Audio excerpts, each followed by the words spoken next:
हम आए हैं प्रश्नावली जो है हमारी E1.2 और इसके जितने भी क्वेश्चन हैं सब मोस्ट आईएमपी है। मैं आपको बताऊं मोस्ट आईएमपी, ऐसा कोई क्वेश्चन नहीं है जो आईएमपी ना हो। इसको तो जरूर से आपको जो है पढ़ना है। तो देखिए पहला क्वेश्चन है, सिद्ध कीजिए कि करणी 5 एक अपरिमेय संख्या है। तो हमको क्या करना है, सिद्ध करना है कि जो करणी 5 है वह एक अपरिमेय संख्या है। तो देखो सबसे पहले तो आप समझिए कि परिमेय संख्या क्या होती है। तो देखो ऐसी संख्याएं जिन्हें हम a/b या p/q के रूप में लिख सकते हैं। और ये जो p और q है ये कैसी संख्या होनी चाहिए, सह अभाज्य। अब आपको अगर सह अभाज्य का मतलब नहीं पता तो मैं बता दूं, जैसे मैंने इधर पर लिखा 3/2। अब अगर मैं तुमसे पूछूं बताओ 3 किसके पहाड़े में आएगा, तुम कहोगे 1 के में। 2 किसके में आएगा, 1 के में। तो मतलब कुल मिलाकर वो और किसी के पहाड़े में ना आए, या तो खुद के पहाड़े में आए या 1 के पहाड़े में आए। ऐसी संख्या अगर बटे में है तब हम बोलते हैं कि वो कैसी संख्याएं हैं, परिमेय संख्याएं। जैसे अगर मैंने इधर पर लिख दिया भाई 25/5, तो भाई देखो 25 जो है वो 1 के पहाड़े में भी आता है और 5 जो है वो भी 1 के में आता है। लेकिन समझो 25 5 के में भी आता है। तो ऐसी संख्याओं को फिर अपन सह अभाज्य संख्या नहीं कहते, क्योंकि ये 5 से कट जाएगा, 5 25 कटनी नहीं चाहिए। ऐसी संख्या को बोलते हैं अपन कौन सी संख्या, सह अभाज्य संख्या। और एक बात और याद रखो, परिमेय संख्या का जो नीचे वाला अंक है, जैसे इधर पर 2/5 है, ये कभी भी क्या नहीं होना चाहिए, 0 नहीं होना चाहिए। क्योंकि भैया अगर ये 0 हो जाता है ना तो इसका मतलब होता है अपरिभाषित। क्या हो जाता है, अपरिभाषित, मतलब उस चीज को फिर हम व्यक्त ही नहीं कर सकते। तो परिमेय संख्या मैंने समझाई भी है पीछे, पूरी संख्या वीडियो डाली है, डिस्क्रिप्शन में लिंक है उसका। तो आप याद रखना कि भैया एक तो होनी चाहिए p/q के रूप में, और साथ ही साथ ये दोनों संख्या कैसी होनी चाहिए, जो खुद के पहाड़े में या 1 के पहाड़े में आए, दूसरे के पहाड़े में ना आए। और जो आपका q है नीचे वाला नंबर, वो कभी 0 नहीं होना चाहिए। अब अपन क्वेश्चन करेंगे। तो देखो क्वेश्चन आपको दिया है कि सिद्ध कीजिए कि करणी 5 एक अपरिमेय संख्या है।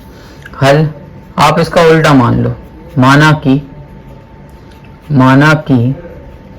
करणी 5 एक परिमेय संख्या है।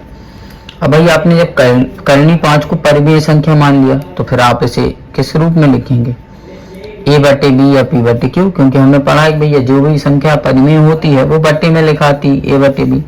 और क्या पढ़ा सर, अब भी आपने बताया कि ये दोनों कैसी होंगी, सह अभाज्य होंगी, तथा जो ये नीचे का b है, b बराबर नहीं होगा 0 के। इतनी कंडीशन होती। अब उठा के आपको क्या करना है, आपको कर देना है वर्ग दोनों पक्षों का। क्योंकि भाई अगर हमको करणी हटाना है तो वर्ग लगाना पड़ेगा। तो आप इधर पर लिख देंगे दोनों पक्षों का वर्ग करने पर। चलिए करते हैं। तो करणी 5 का वर्ग बराबर में a/b का वर्ग। अब देखो वर्ग से करणी कट जाती है, मतलब इधर बचेगा 5, इधर a² b²। ठीक, इतने में कोई दिक्कत तो नहीं है, किसी को दिक्कत है ना। अब हम क्या करेंगे, देखो इधर कुछ नहीं तो 1 है, तिर्यक गुणा करने पर, तिर्यक गुणा करेगा। देखो 5 का b² से गुणा करोगे तो हो जाएगा 5b²। 1 का a² से गुणा करोगे तो a² आएगा, सिंपल सा गुणा। अब साइड में करूंगा मैं इस सवाल को। तो हमारे पास क्या है, हमारे पास है 5b² बराबर में a² बटे में b²। सॉरी a² अकेला। अब हम लिखेंगे b² बराबर a², ये 5 गुणे से कहाँ चला जाएगा, बटे में। अब अगर आप गौर से देखो तो इधर पर जो इधर एक लाइन लिखोगे आप कि भाई यहाँ a² 5 से विभाजित है, अतः a भी a5 से विभाजित होगा। क्योंकि भाई देखो इसके बटे में 5 लगा है, मतलब ये 5 से कट रहा है।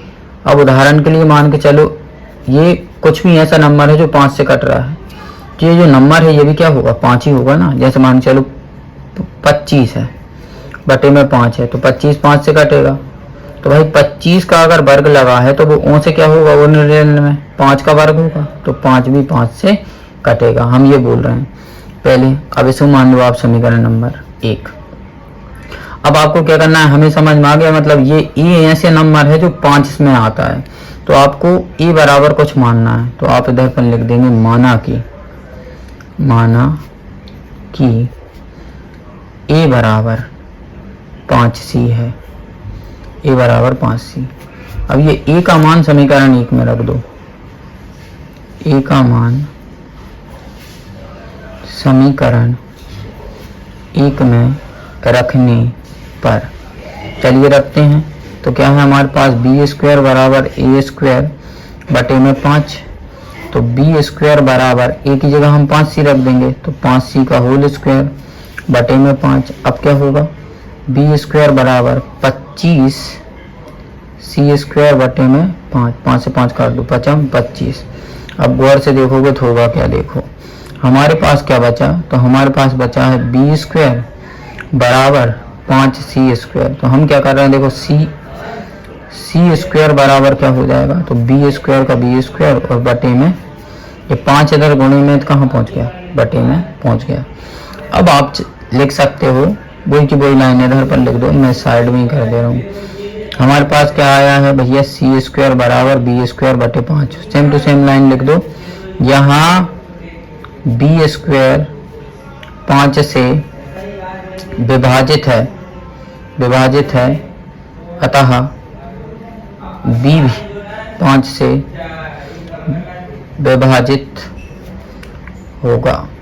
तो ये आपने लिख दिया। अब समझो, हमने पढ़ा था कि भाई परिमेय संख्या होती है सहअभाज्य, मतलब उनका कोई गुणनखंड नहीं होता। और इधर पर देखो हमने ए और बी को माना तो परिमेय संख्या, ए का गुणनखंड भी 5 आ गया और बी का गुणनखंड भी 5 आ गया, मतलब यह कैसी संख्या है, अपरिमेय संख्या। अब उठा के आप इधर एक लाइन लिख देना, अतः यह सिद्ध हुआ कि करनी 5 एक अपरिमेय संख्या है, ऐसा लिख देना। समीकरण 1 व 2 से सिद्ध हुआ कि करनी 5 एक अपरिमेय संख्या है, ये आप लिख देना। अगला क्वेश्चन देखिए, लिखा है सिद्ध कीजिए कि 3 + 2 करनी 5 एक अपरिमेय संख्या। बहुत सरल है, वही की वही लाइन लिखोगे, माना कि 3 + 2 करनी 5 एक परिमेय संख्या है, कब। अब देखो परिमेय संख्या है, तो हम कैसे लिख सकते हैं भैया, 3 + 2 करनी 5 को हम p/q के रूप में लिख सकते हैं आप p/q के रूप में। अब हम क्या करेंगे, देखो p/q के रूप में जब आप इसे लिख रहे हो तो आप क्या करो, हमने लिखा 2 करनी 5 बराबर p/q, ये प्लस का 3 उस साइड भेजोगे तो माइनस का 3 हो जाएगा तुम्हारा, क्लियर। अब माइनस का 3 हो गया, इधर कुछ नहीं तो 1 है। अब एलसीएम ले लो, क्यू आएगा इसका एलसीएम, ऊपर आ जाएगा आपका p - 3q। कैसे किया मैंने समझ गया, क्यू आया एलसीएम, 1 का गुणा p से किया तो p, q का गुणा 3 से कर दिया तो 3q। अब करनी 5 बराबर क्या हो जाएगा अपना p - 3q, इधर ये q है, q का q, ये दो इधर किसमें है, गुणेश कहाँ पहुंच गया, भाग में।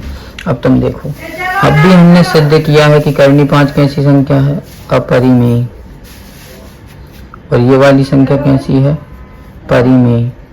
और परिमेय और अपरिमेय कभी भी बराबर नहीं होती। तो लिख देना, अतः सिद्ध हुआ कि 3 + 2 करनी 5 एक अपरिमेय संख्या है। अगला है आपके पास 1 बटे करनी 2, वही को वही मान लेना, माना कि 1 बटे करनी 2 एक परिमेय संख्या है। फिर इसे भी अपन लिख सकते हैं p/q के रूप में, तिर्यक गुणा कर दो, यह सिंपल सी बात। तो करनी 2 बराबर P बटे Q, जो ऊपर से कहाँ चला जाएगा, नीचे। तो करनी 2 बराबर P बटे Q, क्योंकि Q एकम Q। और देखो करनी 2 किसी की पहाड़ी में नहीं आता, मतलब ये कैसी संख्या है, अपरिमेय। और P बटे Q तो वैसी परिमेय होती है, मतलब ये कैसी है, परिमेय। और आप जानते हैं परिमेय और अपरिमेय कभी बराबर नहीं होती है। इधर भी वही लाइन लिख देना, अतः 1 बटे करनी 2 एक अपरिमेय संख्या है। फिर अगला क्वेश्चन आपका हल। माना कि 7 करनी 5 एक परिमेय संख्या है, तो भैया 7 करनी 5 को हम लिख सकते हैं P बटे Q के रूप में।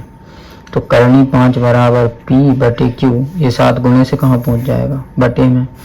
अब ये करनी 5 होता है अपरिमेय और ये कैसी संख्या है, परिमेय। ये भी आपस में बराबर नहीं, लिख देना, अतः करनी 5 एक अपरिमेय संख्या है। ऐसे ऐसे करना है।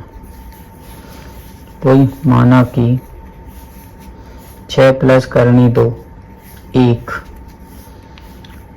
परिमेय संख्या है, तो भैया 6 प्लस करनी 2 को हम लिख सकते हैं P बटे Q के रूप में। पूरी लाइन लिख देना है दादी, यहाँ पर P बटे Q सहभाज्य संख्या है तथा Q बराबर नहीं है 0। अब करनी 2 बराबर क्या हो जाएगा, P बटे Q, प्लस का 6 उस साइड गया तो माइनस का 6, इधर कुछ नहीं तो 1। करनी 5 बराबर एलसीएम कितना आएगा Q, अब तिरिया गुणा कर दो, 1 का P से गुणा P, Q का 6 से गुणा 6Q। अब ये करनी 5 हमने सिद्ध किया है, ये कैसी संख्या होती है, अपरिमेय, और ये कैसी है, परिमेय, मतलब बराबर नहीं होती। फिर आप लिख देंगे कोई की कोई बात। अतः 6 प्लस करनी 2 एक अपरिमेय संख्या है। तो ये आपका एक पार्ट क्या हो गया इधर पर पूरा।